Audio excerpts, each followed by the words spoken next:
Hi everyone, I'm Glenn Deason and I'm joined today by the great Professor Jeffrey Sachs to discuss Trump's first 2 weeks back in office and how to make sense of it all. And yes, great to see you again. Great to be with you. Thank you.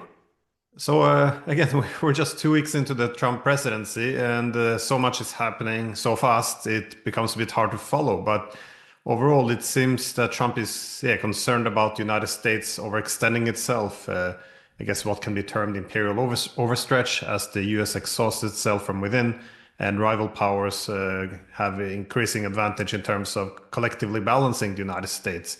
So it appears, at least to me, that Trump is pursuing some form of retrenchment strategy and reprioritization. That is, thinking that the U.S. must reduce its commitment to certain parts of the world, primarily scale back its military commitments in Europe, in the Middle East, and instead prioritize on competing against China and Asia, and I guess reasserting regional dominance in the Western Hemisphere, a new Monroe Doctrine, if you will, but. He wants a solution for Ukraine. He wants peace with Russia. He wants to end the forever wars in the Middle East, but usually through his usual maximum pressure strategy to get what he wants. I was curious if you assess his objectives in a similar way, and how do you see him advancing towards these goals? Or again, I know it's this 2 weeks has been hard to follow what's going on, but I'm getting very mixed signals in terms of how he approaches both the Middle East as well as Russia. Right. I wouldn't call them mixed signals. I'd call it noise. We have a lot of noise, and Trump dominates the news cycle. But in the morning, there are tariffs, and in the evening, there are no tariffs. There's a lot of theater involved in this. We don't know whether it's improvisation or the desire to dominate the cycle for its news cycle for its own sake. But I wouldn't overpress one's strategic vision on anything yet. I think it's quite early, quite confused, and we can't really say anything very clear about any of the main theaters of action, whether it is the Ukraine war, whether it is the Middle East, whether it is China, whether it is the Americas. Nothing has happened yet except a tremendous amount of noise and a tremendous amount of confusion. And Trump talks a lot. Populist leaders make their way with this kind of daily communication with their followers. It is a political tactic that works for populists. Lots and lots of communication throughout the day, throughout the night, posts, discussions, but they don't add up to anything clear, I would say. So far, to my mind, there is only one grown-up discussion that has the mark of day-to-day continuity and rationality. And that is our Secretary of State, Marco Rubio, who has given intelligent interviews and even conceptual discussions about a multipolar world. That's a good thing. He's our Secretary of State. He's called for diplomacy. He says diplomacy means mutual accommodation and compromise. We are in a multipolar world, he's declared. All of that I would put in the category of grown-up discussion. Everything else, we don't know. Honestly, Netanyahu is in Washington. Is it for them to plan the next phase of something awful because the U.S. is giving more heavy weapons and financing for Israel? That's already agreed. Or is it to lay down the law and say the current ceasefire will continue into a political outcome? We don't know. The theater in the Western Hemisphere is extraordinary. Can you imagine before this an American president basically posting daily that Canada is the 51st state? It's not funny. It is not conducive to any kind of of real solutions to issues. Uh, it's theater. It's Hollywood. It's past the popcorn. But people like it. But it's not actually solving anything. Uh, I think Rubio did one thing. It's interesting. Yes, he got the Panamanians to leave the Belt and Road Initiative. Uh, this is interesting. Basically, Trump is, as you said, clearly claiming American hegemony over the Americas as a whole. What would be interesting is if he would at least have the capacity mentally and geopolitically to say, well, if we don't want China and Russia nearby us, maybe they don't want the United States nearby them. If it actually reached that level of sophistication, the world would be safer. And so there could be some meaning in all of this. But remember, we're talking about Trump and we're talking about America. And America's perfectly capable of saying, we don't want Russia and China near us, and we will be right in their face.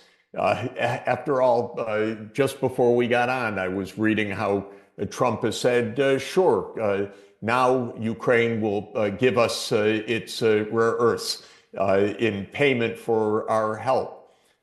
This is back to Lindsey Graham, the senator who said we must fight because there are $10 trillion of mineral reserves. Don't mind the Ukrainians, don't mind war, don't mind life and death. This is ours, these minerals. This is, again, it's a little bit discouraging that in the 21st century, we have this kind of primitive approach to our hourly and daily life at a time of trying to survive. We should recall that last week, as a backdrop to this, the Bulletin of Atomic Scientists moved the doomsday clock a second closer to Armageddon, to 89 seconds to midnight. That's a serious issue. So far, nothing that's happened has diminished those risks. So, Glenn, that's a long answer to say that we could possibly construct an intellectual framework around this, but I think it would be premature to do, actually.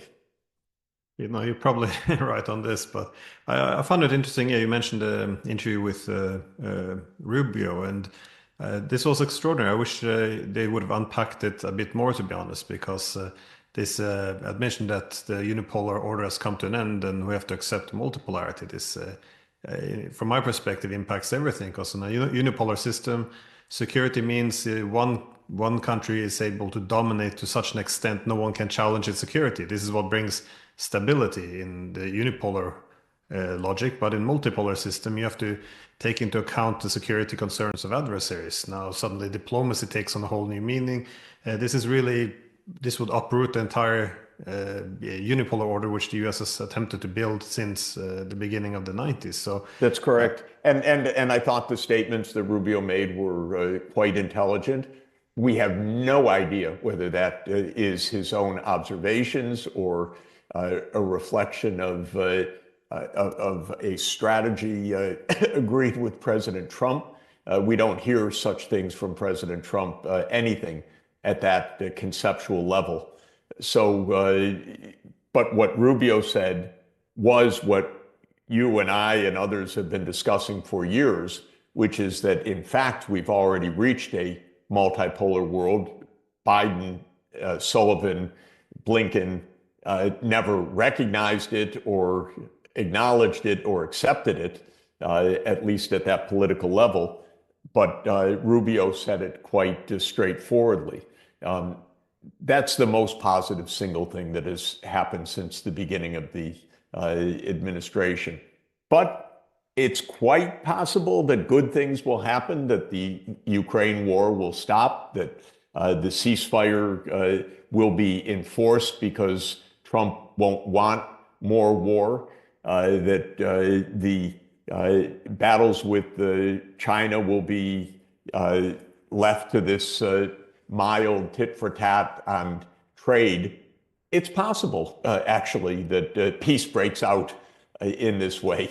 Uh, but I think we're still very early days to make any assertions in that regard. Well, you used the word confusion before, and I thought, well, this summarized my issue, my thoughts, not just on the Middle East, but also on the Ukraine issue, because Trump made it very clear he wants to end the war. Again, ideally, he would want it in the first 24 hours, but then extended it. When he said that he recognized NATO expansion triggered the war, this was very different from suggesting it was unprovoked, which means there was just an imperial impulse by Russia, which has to be countered as opposed to find a compromise. So I think the Russians were quite eager when they heard that it sounded like he was prepared to take their security concerns into interest and take this as a point of departure to find a solution. But then he went on to threaten the Russians instead with some sanctions. He was going to reduce the oil price. For some reason, he thought Saudi Arabia would go along with this. And but now he also is talking about Ukraine paying the U.S. with its rare earth minerals in order to finance American support. So again, if it's not mixed signals, it is confusing. Is it? He also wants to end the war, but he also suggests he's prepared to just dump it on the Europeans to let them deal with it from now on. Is this merely seeking a return on investment of U.S. security commitments around the world as opposed to being a drain on resources, or does he have? Do you think he has any wider ambitions in terms of ending conflict with the Russians to bring Russia a bit closer to the West as opposed to leaning towards China, or you think it's a lot of improvisation going on? Because I get it's it's a Yes, bit too much happening too fast, as I began saying. I think a starting point is that there are many voices in Washington. There are many voices in the blob of the security establishment. President Putin famously observed in a 2017 interview that presidents come into office with ideas, but then men in dark suits and blue ties come and tell them about the realities. No doubt some of that is happening. By the way, he meant realities in quotation marks. In other words, deep state or CIA realities. So part of what is happening is that Trump's not alone. Even King George III, who the U.S. revolted against in 1776, was not alone. There was a cabinet, there was a parliament, and so forth. So Trump is not alone in this, though he completely dominates the news cycle. Maybe you could say he shares it with Elon Musk, but it's the two of them to the exclusion of everybody else almost in the world right now. So one thing is that there are many voices in Washington. There is a second point, I believe, and that is that Trump probably either greatly overstates the hand that he has. In other words, that he thinks the U.S. bargaining power is much larger than it is, or he's a great BS artist and knows that the hand is weak, but therefore comes out with special bluster. But the point is, I don't think the U.S. has all so much leverage in many different places. The U.S. cannot face down China, for example, not even thinkable in our world. The U.S. can't win a war with China. God forbid there would be one. It could end the world. But it's not as if threats can really solve problems. The U.S. cannot threaten Saudi Arabia or the Arab world to say, you take the refugees from Gaza or else. There is no or else. The U.S. can't even threaten Europe if Europe, which is the worst bargainer in the whole world, of course, because it's 27 some of which are vassal states of the U.S., trying to come up with some position. But even trade policy, the U.S. market is just not so big and dominant, or the dollar so overwhelming. Quite the contrary, the U.S. depends on financing from abroad that Trump can just make threats, except if everybody cowers and falls into line. So there's a lot of bravado. There's a lot of confusion. There is, in my view, no clear strategy at this stage, and there may not be a clear strategy. We should also understand that the U.S. is filled with internal problems. The U.S. is filled with internal political problems that are quite deep. We have a chronic budget deficit now of 7% of GDP, which is large, with a prospect of rapidly rising debt relative to national income, huge social issues that haven't even been mentioned once since the government came in. There's no talk about the health crisis, the social crisis, the poverty crisis, the housing crisis, except throw out illegal migrants. That's the only part of that discussion. And they want to spend more on the military. There's now talk of trillions more on upgrading the nuclear so-called arsenal, plus a new Iron Dome space-based anti-ballistic missile system of hundreds of billions of dollars of completely unproved technologies, with budget cuts. That is Trump's greatest aspiration. So there are many, many, many deep contradictions, and I don't see them going away. Now, is it possible good things could happen? Yes. The way you started by imposing a coherent intellectual structure on all of this is absolutely a possible outcome that the administration could choose, which is retrenchment, which is peace with Russia, peace with China. You stay out of our neighborhood, we stay out of your neighborhood. We tone down, we return to a nuclear arms control framework. We end the war in the Middle East with a state of Palestine alongside a state of Israel. All of that is within reach. It could be in 6 months that, my God, this is a new, sensible world. It's not impossible.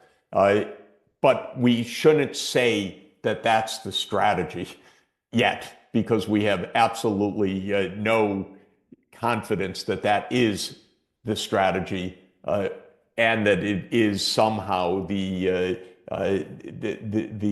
strategy that could be imposed by Trump and his team, even if they want it, because they're not alone in Washington.